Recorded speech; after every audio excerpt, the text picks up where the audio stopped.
So the vaccine passport infrastructure is in place. But now we know that the vaccine doesn't stop infection or transmission, but the checkpoint Charlie exists everywhere. They bring in digital banking, central banking digital currencies. You've got a scenario now that you're checking in and out everywhere you go using vouchers that are programmed, and you can only spend where you're told you can spend them.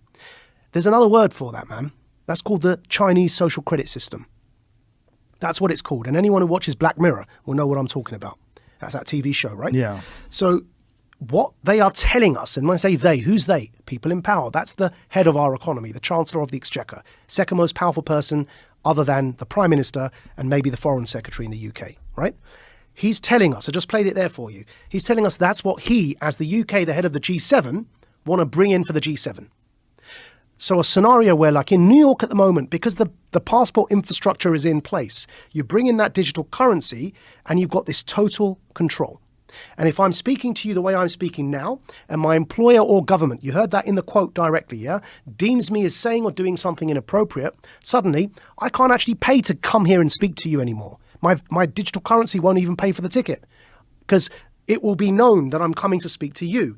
Sorry, your vouchers don't allow you to purchase that ticket to go and speak to Joe. And this is where we get into the kind of censorship that we see in social media that is not, it's not, you can't have that kind of censorship with the First Amendment in normal discourse.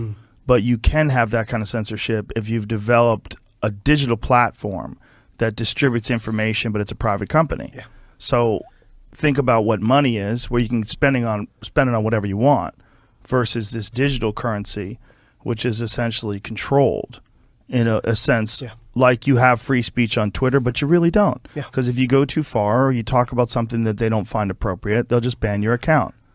That could be what we're looking at in terms of what we think of as free speech being social media platforms could be what we think of as your free range ability to buy whatever you want with whatever money that you've earned.